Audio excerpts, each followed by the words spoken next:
नमस्ते, मैं हूँ डॉक्टर रोशनी टाक। वेलकम करती हूँ मेरे चैनल में एक बार फिर से पूरे दिल से। 14 जनवरी यानी कि मकर संक्रांति मेरा तो फेवरेट त्यौहार है बचपन से लेकर। यदि होली दिवाली कहीं से भी आप पूछेंगे ना तो सबसे ज़्यादा फेवरेट मकर संक्रांति। क्यों? क्योंकि 2 महीने पहले से वो काटा। और उसके अलावा संक्रांति के दिन जो हम सुबह उठ जाते थे, हमें तब बिल्कुल ठंड नहीं लगती थी, कुछ भी नहीं होता था। और पतंगों की तंग डालते थे, पुरानी लूटी हुई पतंगों को एडजस्ट करके रखना, कौन सी उड़ाएंगे नंबर वाइज सजा के रखना, अपनी चरखियों को एकदम रेडी कर देना और उड़ाना। मम्मी कहती थी हमारे कि जो जितनी लंबी जिसकी पतंग कटती है उसके कष्ट उतने ही दूर हो जाते हैं। लेकिन हम बच्चे थे, हम थोड़ी ना ये समझने वाले थे उस वक्त, और बस पतंगों को लूट लेते थे। तो कभी कभी तो लगता है कि अगर ज़िंदगी में कभी समस्या आती है तो कहीं वो लूटी हुई पतंगों के कारण तो नहीं है। जस्ट किडिंग, ऐसा कुछ नहीं होता। लेकिन हाँ, ये बात ज़रूर कहने की है कि आप ऐसा कहते हैं कि जितनी लंबी पतंग आपने कटवाई उतने कष्ट आपने अपने आप से दूर भेज दिए। वैसे ज़्यादातर ये गुजरात में और राजस्थान के जयपुर शहर में बहुत फेमस त्यौहार धूमधाम से मनाया जाता है। बाकी सब जगह पे सिर्फ पूजा ही की जाती है, लेकिन इस बार की संक्रांति कैसे बहुत ज़्यादा इम्पॉर्टेंट है और क्या करके हम इस संक्रांति का best out of best benefit उठा सकते हैं, तो आइए जानते हैं। देखिए, संक्रांति जो होती है ना, वैसे हर महीने आती है जब सूर्य अपना राशि परिवर्तन करते हैं। सूर्य 12 राशियों में यानी कि हर महीने एक राशि परिवर्तन करते हैं, उस दिन को संक्रांति कहते हैं। 14 जनवरी के आसपास जब धनु राशि से सूर्य देव निकलकर मकर राशि में प्रवेश करते हैं, उसे हम मकर संक्रांति कहते हैं, जिसे हम माघ मास के नाम से भी जानते हैं। देखिए, सूर्य देव जो हैं वो 6 महीने देवों को और 6 महीने पितरों को अपनी शक्तियाँ, अपनी ऊर्जा प्रदान करते हैं, जिसे हम उत्तरायण और दक्षिणायन कहते हैं। 14 जनवरी को यानी कि मकर संक्रांति को उत्तरायण भी शुरू हो जाता है। देखिए, अगर हम देखें तो सूर्य देव प्रत्यक्ष एक देव है इस पृथ्वी पे जो हमें दिखते हैं, सूर्य और चंद्रमा दोनों ही। लेकिन सूर्य जो है उनका इम्पोर्टेंस इतना है, सूर्य को हम नारायण कहते हैं, स्वयं नारायण कहते हैं, इसीलिए कई जगह पे उन्हें सूर्य नारायण भी कहा जाता है। ये साइंस खुद कहती है कि यदि 5 मिनट भी सूर्य अपना काम करना बंद कर दे तो हमारी जो पृथ्वी है वो पूरी फ्रीज हो जाएगी। ज्योतिष दृष्टि से यदि हम देखें तो सूर्य जो है वो आत्मा का कारक है, पिता का कारक है, कॉन्फिडेंस का कारक है, मान सम्मान का कारक है, आपके फेम का कारक है, आपका जो राजकीय जो कामकाज या आपका पहचान होती है उसके कारक है। ठीक है, आपकी अंदर की इंटरनल हेल्थ के कारक है, आपकी हड्डियों के कारक है। 14 तारीख को 2:15 के लगभग धनु राशि से निकलकर सूर्य मकर राशि में प्रवेश कर जाएंगे। तो चलिए बताती हूँ किस तरीके से इस साल का जो मकर संक्रांति है स्पेशल होने वाला है और हम क्या करके उसे सुपर स्पेशल तरीके से यूज़ कर सकते हैं। देखिए, जैसे मैंने बताया आपको, 2:15 पे धनु राशि से निकलकर मकर राशि की ओर सूर्यदेव चल पड़ेंगे। ठीक है, अब उस समय में हम अगर मोटा मोटी 2:12 के आसपास की जो लग्न कुंडली बनाते हैं तो वृष लग्न उदय होगा। ठीक है, और मंगल और केतु जो है 7वें घर में विराजित होंगे, गुरु जो है वो 10वें घर में होंगे, शनि जो है वो 9वें घर में होंगे, शुक्र 8वें घर में होंगे, जो चंद्र हैं वो उच्च स्तर पे होंगे राहु के साथ में।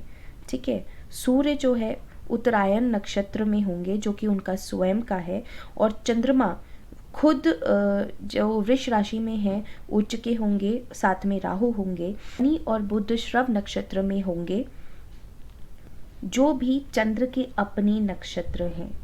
यानी कि अगर हम मोटा मोटी देखें तो 3 ग्रह जो है वो चंद्रमा के नक्षत्र में होंगे। राहु कृतिका नक्षत्र में होंगे, जो कि सूर्य ग्रह का नक्षत्र है, यानी कि राहु जो है सूर्य को बलि कर रहे होंगे। केतु अनुराधा नक्षत्र में होंगे, जो कि शनि का अपना नक्षत्र है।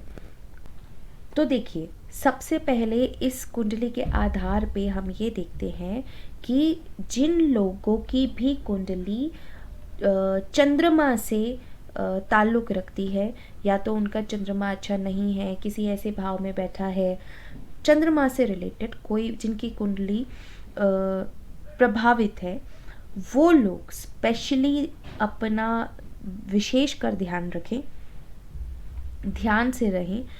और वैसे ये उपाय सभी लोगों के लिए है, लेकिन खास कर जिनकी कुंडली चंद्रमा से प्रभावित है वो लोग विशेष कर इस उपाय को ज़रूर करें। क्या है वो उपाय? देखिए, 2:15 से पुण्य काल शुरू हो जाएगा। 2:15 से 2:36 तक ये जो अवधि है ये महापुण्य काल कहलाएगी। इस वक्त आप जहाँ कहीं भी हो, अपने आप को श्री भगवान नारायण, सूर्य नारायण के चरणों में सौंप कर, और अगर आप अर्घ दे सकते हैं तो सूर्य को अर्घ ज़रूर दें। उसके साथ में ही ओम ह्रीम घृणीम सूर्याय जगतधाराय नमः का जाप करें। ओम ह्रीम घृणीम सूर्याय जगतधाराय नमः। अगर आपको ये मंत्र बड़ा लगता है या प्रोनाउंस करने में प्रॉब्लम आती है तो आप सूर्य का बीज मंत्र भी जाप कर सकते हैं। ओम घृणी सूर्याय नमः, ओम घृणी सूर्याय नमः। जो 14 जनवरी को मकर संक्रांति के दिन आप ये करेंगे, इसके बाद पूरे साल आपको सूर्य भगवान को अर्घ देना है, सवेरे दें। देखिए, वैसे तो यही कहा जाता है कि सुबह जितनी जल्दी हो सके उतना अच्छा है सूर्य भगवान को अर्घ देना, लेकिन आदतें बनते बनते बनती है। तो यदि आप 2, 5, 10 दिन लेना चाहते हैं, तो अगर आप 6 बजे 7 बजे नहीं उठ पा रहे हैं, सर्दी बहुत है, तो आप 8 बजे भी दे सकते हैं, 9 बजे भी दे सकते हैं, 10 बजे भी दे सकते हैं, लेकिन देना ज़रूर है। आप उसे स्किप मत कीजिए। आप धीरे धीरे 8 को 7 पे ला सकते हैं, 7 को 6 पे ला सकते हैं। धीरे धीरे 10-10 मिनट 10-10 मिनट करके आप कोशिश कर सकते हैं, लेकिन आप छोड़िएगा मत कि अरे मेरे से तो होता ही नहीं है, मैं तो लेट ही उठती हूँ, लेट ही उठता हूँ। देखिए, किसी से कंपेयर मत कीजिए। एस्ट्रोलॉजी में वैसे तो बहुत सारी चीज़ें हैं, लेकिन हमें अपनी बॉडी भी देखनी पड़ेगी। हमारी सहूलियत, हमारी आदतें जो हमने इतने सालों से बनाई है वो एक दिन में नहीं जाती, तो उसको बदलने के लिए जुझारू होना पड़ेगा, आपको कंसिस्टेंसी दिखानी पड़ेगी। तो काम शुरू तो कीजिए, और आप देखिए कैसे आपका कॉन्फिडेंस ग्रो होता है, कैसे आपकी ज़िंदगी में एक नया वर्टिकल खुलता है, एक नया आयाम खुलता है। देखिए, जब तक करेंगे नहीं ना, तब तक हमें पता नहीं, अरे कुछ नहीं होता इन सब से। करके देखिए, जो करते हैं उनको होता भी है, वो फील भी करते हैं, चेंजेस देखते भी हैं। तो उनमें से मत बनिए जो बिना कुछ किए अरे बेकार है ये सब। नहीं, करके देखिए, छोटे छोटे उपायों में बड़ी बड़ी ताकत है। तो करके तो देखिए, अगर आप करेंगे तो चमत्कार भी होंगे, और छोटे छोटे उपायों से ही होंगे। मकर संक्रांति के दिन जो लोग दान पुण्य करते हैं उनके लिए भी बहुत महत्वपूर्ण है ये दिन। आप अपनी श्रद्धा अनुसार कुछ भी दान पुण्य कर सकते हैं, किसी को भी कर सकते हैं। गाय को चारा खिला सकते हैं, मीठी रोटी खिला सकते हैं, रोटी के ऊपर गुड़ डाल के खिला सकते हैं, लड्डू खिला सकते हैं, महिलाओं को तोहफे दे सकते हैं, श्रृंगार का सामान दे सकते हैं। ये वर्ष जो है माँ लक्ष्मी का है, तो महिलाओं को श्रृंगार की वस्तुएं बांटिए। और कई जगह पे लोग कलपते भी हैं, तो ये कॉमन है चीज़ें। तो जो आपका दिल करता है वो सब तो करिए ही। साथ में बहुत सारी पतंगें उड़ाइए, यदि आपके शहर में उड़ाई जाती हैं। शगुन की एक तो उड़ा लीजिए कहीं से भी लाकर। अच्छा सोचिए, अच्छा बोलिए, अच्छा महसूस कीजिए, खुद को पॉजिटिव रखिए।